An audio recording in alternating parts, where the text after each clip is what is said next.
هقفل معاها واحكي لكم، اصبروا. لا روحي انت مع السلامه.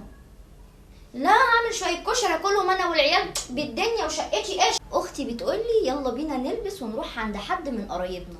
قريبتنا دي بقى بتعمل معانا ايه؟ اول ما بتشوفني انا واختي تبصلي كده وتقولي نفسي في شويه محشي من اللي باكلهم من ايدك يا بنتي يا سماح، عليكي شويه محشي يا منيله سكر. وابص الاقيها جايبه لي الكرنب والورق العنب وطماطم قد كده، شويه للمحشي وشويه عشان اسبكهم لها تحطها معاها في الفريزر. بعد شويه تقول ظهري وجعني يا بنتي يا سماح وركبي وجعاني. انا مش هقول انها عمتي عشان انا اختي محلفاني. بعد شويه تقول لي ركبي وجعني قوي يا سماح وظهري وجعني ونفسي بقالي يمكن شهرين انزل الستاير واغسل السجن. ابص لاقيني بقول لها عنينا ليكي، هقوم انا واختي دلوقتي نفرم لك الدنيا ونخليها لك زي القشطه. في عز ما احنا بنمسح وبنروق ابص الاقيها جابت قلب تحت السراير ورفعت لنا المراتب. ده انا من سنين السنين نفسي انضف تحت السراير، هعمل ايه بقى ما انتوا ساكنين بعيد عني وانا خلفتي صبيان وظهري وجعني. مع العلم بقى ان قريبتي دي اكبر مني ب8 سنين بس.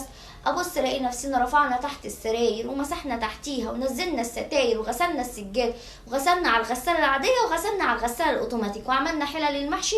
وفي الاخر خالص اخد بعضي وانا واختي واحنا بنسند بعض لغايه المترو مش قادرين من ظهرنا وركبنا ودماغنا وكل حاجه فينا، حتى الاكل من كتر التعب ما قدرناش ناكله.